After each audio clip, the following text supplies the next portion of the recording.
အားလုံးပဲမင်္ဂလာပါရှင်ဒီတစ်ခေါက်မှာတော့ຫນွေပူပူမှာရင်အေးစေပြီးတော့ပေါ့နော်တကြံငွေတက်လေးလည်းပါတယ်မိုးလက်ဆောင်လေးလှုပ်တော့မှာပဲဖြစ်ပါတယ်မိုးလက်ဆောင်ကိုဒီမှာတော့ပေါ့နော်ထုံးရည်ကြီးမပါဘဲနဲ့လှုပ်တဲ့နီလေးနဲ့လှုပ်သွားမှာပဲဖြစ်ပါတယ်ရှင်စံမှုတ်ကိုတစ်ထုပ်စာသုံးပါမယ်ဒီမှာတော့ပီလောပီနံမုတ်လုံးဝရှာလို့မရတဲ့အတွက်ပေါ့နော်ပြောင်းကော်မုတ်ကိုစားထိုးပြီးတော့သုံးပေးပါမယ်ပြောင်းကော်မုတ်ကိုဒီမှာစတီးစုံနဲ့3စုံသုံးပါတယ်ပြီးရင်တော့စားနဲ့ငယ်ထည့်ပါမယ်ပြီးရင်တော့မီးမပေးဘဲနဲ့မှွေပေးထားပါမယ်ပြီးရင်တော့ရေကိုဒီမှာ2ခွက်စာလောက်သုံးပါတယ်2ခွက်စာကိုထည့်လိုက်မှွေလိုက်နဲ့လုပ်ပေးပါမယ်ပြီးရင်တော့မီးအေးအေးလေးနဲ့ပေါ့နော်လုံးဝအိုးကိုပြစ်ထားလို့မရပါဘူးဇက်တိုက်မှွေပေးရပါမယ်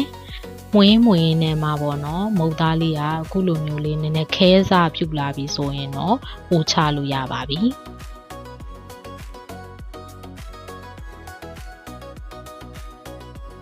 ပြီးရင်ဇလုံးတစ်ခုတည်းကိုရေအေးထည့်ထားမယ်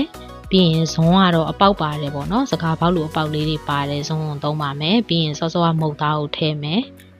ထည့်ပြီးတော့မှဇွန်းထဲကိုထည့်မယ်ထည့်ပြီးတော့မှဇွန်းထဲကိုဖိချမယ်ပေါ့နော်ဖိချလိုက်လို့ရှင်အဲ့ဒီရဲ့စကားပေါက်ကလေးတွေကနေမှသူ့ဟာသူကိုအဲ့မုံလက်ဆောင်အဖက်လိုအဖက်လေးတွေကျလာပါလိမ့်မယ်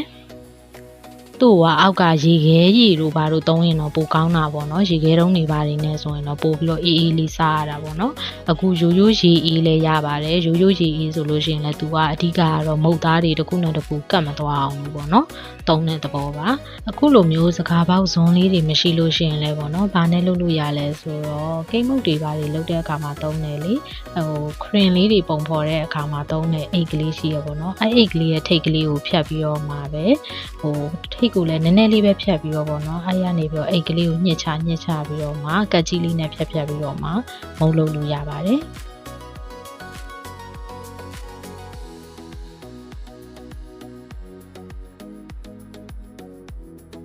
အခုဆိုရင်တော့ဒါမုတ်သားအကုန်ကနေပြီပေါ့နော်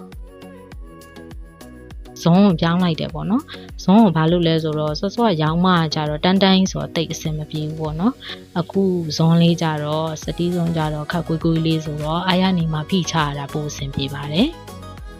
အခုဆံမုတ်တစ်ထုပ်စာလောက်ကဒီမုတ်သားလောက်ရပါတယ်မုတ်လက်ဆောင်ဘက်လေးရသွားပြီဆိုတော့ထညက်ကြိုပါမယ်ထညက်ကြိုဖို့အတွက်ဒီမှာတော့မုတ်လို့ထညက်သုံးပါတယ်မုံလုံးထညက်အကြီးရပေါ့နော်နည်းနည်းလေးနည်းနေတော့မုံလုံးထညက်အသေးလေးတွေနည်းနည်းထပ်ထည့်ပေးမယ်ပေါ့နော်ဒီမှာတော့ပေါ့နော်ထညက်ကြိုဖို့အတွက်ကိုတော့ရေကို2ခွက်ခွဲကြော်လောက်သုံးတယ်ပေါ့နော်စားလေးနဲ့ငယ်ထည့်ပါမယ်ချိုတက်4အောင်လို့ပါပြီးရင်တော့ဒီထညက်အခဲလေးတွေပေါ့နော်ပျော်သွားတဲ့အထိကိုကြိုပေးထားပါမယ်အခုဆိုရင်တော့ထညက်ရည်ရလာရင်တန့်စင်မှုအတွက်ကိုပေါ့နော်စကားလေးနဲ့ဇလုံးလေးနဲ့ထားပေးထားပါမယ်အခုလိုထညက်ရည်လေးပွားဆူလာပြီဆိုလို့ရှိရင်တော့အပေါ်မှာတက်နေတဲ့အမြုပ်ကလေးတွေကိုခတ်ထုတ်ပေးပါမယ်ပြီးသွားရင်တော့ထညက်ခဲလေးတွေလည်းမကြမ်းတော့ဘူးထညက်ရည်လေးလည်းပွားဆူသွားပြီဆိုရင်တော့အေးခံပေးထားပါမယ်ပြီးရင်တော့အပေါ်မှာဖြူစားဖို့အတွက်ကိုပေါ့နော်အုံသီးလေးတွေကိုချစ်ပေးထားပါမယ်အခုဆိုရင်ထညက်ရည်လေးလည်းအေးသွားပြီဆိုတော့ထညက်ရည်ကိုစကားစစ်လိုက်ပါတော့မယ်ထညက်ရည်ကိုစကားစစ်ပေးရတဲ့အကြောင်းအရာတော့ပေါ့နော်အမိုက်တလိုက်လေးတွေပါမသွားအောင်လို့ပါအခုဆိုရင်စကားပေါ်မှာအမိုက်တလိုက်လေးတွေကျန်ခဲ့တယ်ပေါ့နော်